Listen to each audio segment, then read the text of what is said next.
Dentre muitos assuntos que são falados na carta de Paulo aos Coríntios, um que nos chama a atenção é quando ele traz instruções quanto à ceia do Senhor.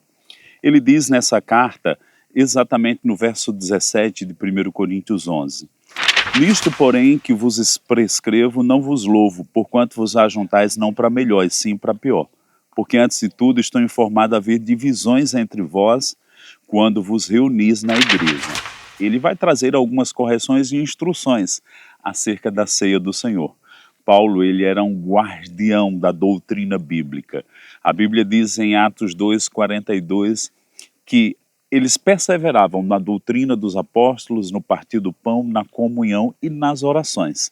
Aqui o tema é sobre a comunhão do Senhor, a mesa do Senhor.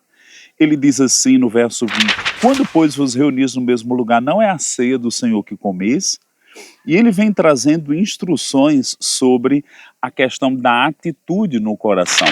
Havia escolhas entre aquelas pessoas no momento da ceia e eles não tinham um senso de unidade, de corporativismo, eles não esperavam uns pelos outros. E Paulo traz uma grande correção nesse capítulo 11. Até mesmo dizendo que há quem tenha fome, ao passo que também quem se embriague no momento da ceia. Essa era uma cidade muito influenciada pelos deuses pagãos aqui da Grécia. E precisamos entender que Paulo estava trazendo a igreja para um entendimento da ceia do Senhor. Ele diz no verso 23, porque eu recebi do Senhor que também vos entreguei, que o Senhor Jesus, na noite que foi traído, tomou o pão. E tendo dado graças, o partiu e disse: Este é o meu corpo que é dado por vós. Fazei isto em memória de mim. Por semelhante modo, depois de haver ceado, tomou também o cálice, dizendo: Este é o cálice da nova aliança no meu sangue. Fazei isso todas as vezes que o beberdes em memória de mim. Porque todas as vezes que comerdes este pão e beberdes o cálice, anunciais a morte do Senhor até que ele venha. Paulo, não diferentemente dos apóstolos, ele recebeu por revelação a ceia do Senhor, o momento com essa riqueza de detalhes. E ele disse aqui que quando celebramos a ceia, nós anunciamos a morte, a crucificação, e também anunciamos a sua vinda, até que ele venha. E lógico, com o entendimento que tantas vezes Paulo fundamentou de que Cristo, enquanto a morte e a sua vinda, está nesse período de 2 dias de 1000 anos à direita de Deus Pai.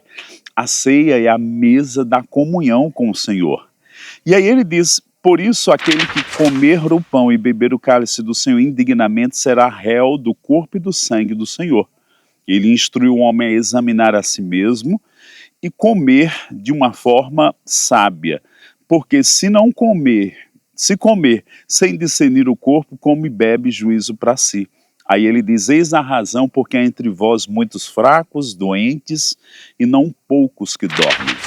Se pudéssemos entender o que Paulo estava dizendo aqui, ele está falando que se tivermos uma atitude correta, ao participarmos da ceia, ao invés de fraqueza, viria força. Ao invés de doença, viria saúde. E ao invés de morrer antes do tempo, nós teríamos longevidade de vida.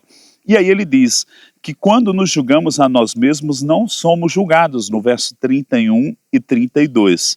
Mas, quando julgamos, somos disciplinados pelo Senhor para não sermos condenados com o mundo. Que grande instrução Paulo trouxe para aquela igreja, que lá no capítulo 13 ele diz que ela era carnal, mas ele, como pai espiritual, trazia essa igreja para um lugar de maturidade. A maturidade deve ser um alvo da vida cristã. E as cartas nos inspiram a isso. Que grande carta é a carta de Paulo aos Coríntios.